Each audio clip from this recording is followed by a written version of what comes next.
Hi students, Indian politics సంబంధించిన multiple choice క్వశ్చన్స్ను ఈ వీడియోలో నేర్చుకుందాం. ఫస్ట్, 1996కి పూర్వం నామినేషన్లు ఉపసంహరించిన నామినేషన్లు ఉపసంహరించడానికి నిర్ణయించిన తేదీ నుండి ఎన్నికల ప్రచార సమయం 21 రోజులుగా ఉండేది. అయితే 1997 నుండి ఎన్నికల ప్రచార సమయంను 14 రోజులకే తగ్గించారు. అది ఇప్పటి వరకు అమల్లోనే ఉంది. అయితే ఈ తగ్గించిన 14 రోజుల కాలం ఎవరు భారత ప్రధాన ఎన్నికల కమిషనర్‌గా ఉన్నప్పుడు అమల్లోకి వచ్చింది. సో, ఈ బిట్ ఏంటంటే 1996 పూర్వం ఏంటి అంటే ఆహ్, నామినేషన్‌లు ఉపసంహరించడానికి నిర్ణయించిన తేదీ నుండి ఎన్నికల ప్రచార సమయం వరకు 21 డేస్ ఉండేవి. కానీ 1997 తర్వాత నుంచి ఏమైందంటే అది 14 డేస్‌కి తగ్గించారు. సో, ఈ 14 డేస్‌ని తగ్గించినప్పుడు అప్పుడు ఎన్నికల కమిషనర్ ఎవరున్నారు? ఎంఎస్ గిల్.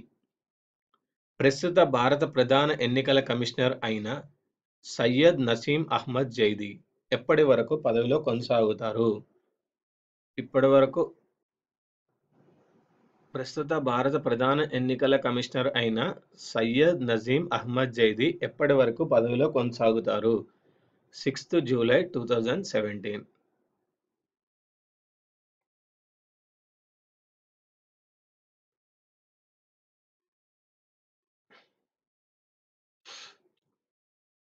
కింది వారిలో ఎవరు భారత ఎన్నికల ప్రధాన కమిషనర్గా పనిచేయలేదు? కింది వారిలో ఎవరు భారత ఎన్నికల ప్రధాన కమిషనర్గా పనిచేయలేదు? టిఎస్ రామమూర్తి. సో మిగతా ముగ్గురు స్వామినాథన్, సంపత్, గోపాలస్వామి ఈ ముగ్గురు పనిచేశారండి. టిఎస్ రామమూర్తి గారు భారత ఎన్నికల కమిషనర్గా పనిచేయలేదు.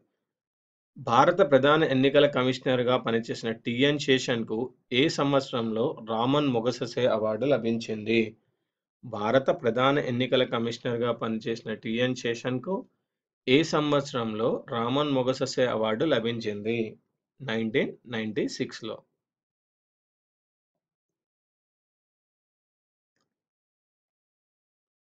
నెక్స్ట్, ఏ సాధారణ ఎన్నికల్లో దేశం మొత్తం ఎలక్ట్రానిక్ ఓటింగ్ మెషిన్లను ఉపయోగించడం ప్రారంభమైంది?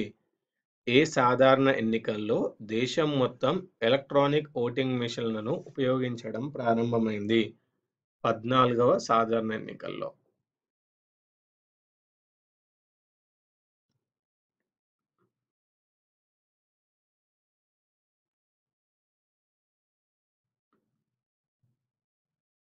కింది వాక్యాలను పరిశీలించండి. భారతదేశంలో అమలులో ఉన్న ఎన్నికల పద్ధతిని ఫస్ట్ పాస్ట్ పోస్ట్ సిస్టమ్ అందరు.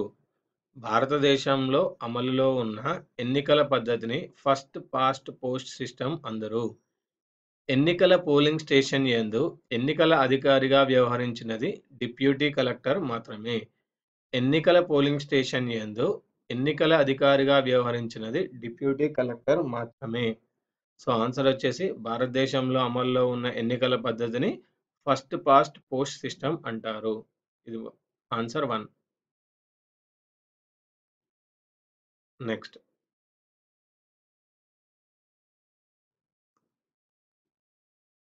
భారతదేశంలో ఓటరుగా నమోదు చేసుకున్న వ్యక్తి కింది ఏ రాష్ట్రం నుండి లోక్సభకు పోటీ చేయడానికి అనర్హుడు? భారతదేశంలో ఓటరుగా నమోదు చేసుకునే వ్యక్తి కింది ఏ రాష్ట్రం నుండి లోక్సభకు పోటీ చేయడానికి అనర్హుడు? సిక్కిం. 1999లో ఏ రాష్ట్ర శాసనసభకు జరిగిన ఎన్నికల్లో ఎలక్ట్రానిక్ ఓటింగ్ మెషిన్లను పూర్తి స్థాయిలో వినియోగించారు? 1999లో ఏ రాష్ట్ర శాసనసభకు జరిగిన ఎన్నికల్లో ఎలక్ట్రానిక్ ఓటింగ్ మెషిన్లను పూర్తి స్థాయిలో వినియోగించారు? గోవా.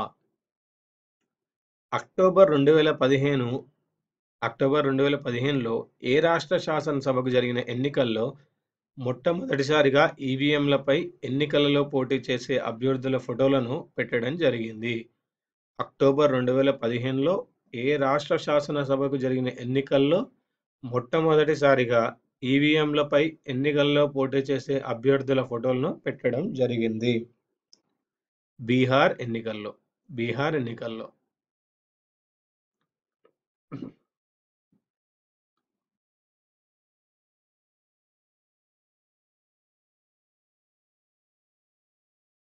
నెక్స్ట్ కింది వాక్యాలను గమనించండి. ప్రజా ప్రాతినిధ్య చట్టం 1951 ప్రకారం రాజకీయ పార్టీలు ఎన్నికల సంఘం వద్ద నమోదు చేయించుకోవాలి.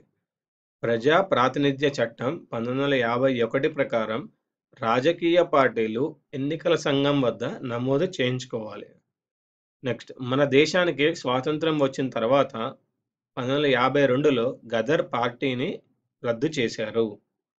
సో ఈ కింది వాక్యాల్లో ఏవి కరెక్ట్ అయినవి? సో ఇది వచ్చేసి ఫస్ట్ ఏ మాత్రమే అండి. ప్రజా ప్రాతినిధ్య చట్టం 1951 ప్రకారం రాజకీయ పార్టీలు ఎన్నికల సంఘం వద్ద నమోదు చేయించుకోవాలి.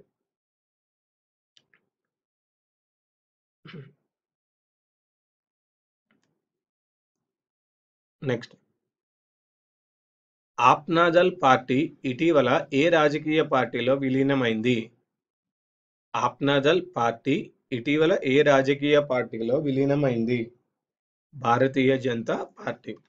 నెక్స్ట్ భారతీయ జాతీయ కాంగ్రెస్ పార్టీకి సంబంధించిన కింది అంశాలను చదవండి.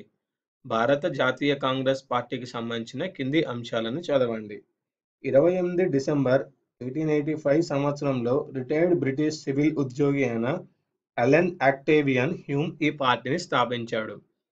28 డిసెంబర్ 1885 సంవత్సరంలో రిటైర్డ్ బ్రిటిష్ సివిల్ ఉద్యోగి అయిన అలెన్ ఆక్టేవియన్ హ్యూమ్ ఈ పార్టీని స్థాపించాడు. ఈ పార్టీకి మొట్టమొదటి అధ్యక్షుడు దాదాబాయ్ నౌరోజీ. ఈ పార్టీకి మొట్టమొదటి అధ్యక్షుడు దాదాబాయ్ నౌరోజీ. ఓకే, ఈ కింది వాటిలో కరెక్ట్ అయిన ఆన్సర్ ఏది? సో ఆన్సర్ వచ్చేది ఫస్ట్ ఇది రాంగ్ అండి.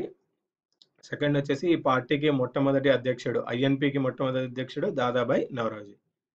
ఇవ్వండి ఈ వీడియోలోని ఇండియన్ పాలిటిక్స్ సంబంధించిన మల్టిపుల్ చాయిస్ క్వశ్చన్స్. వచ్చే వీడియోలో మరికొన్ని ఇండియన్ పాలిటిక్స్ క్వశ్చన్స్ కలుద్దాం.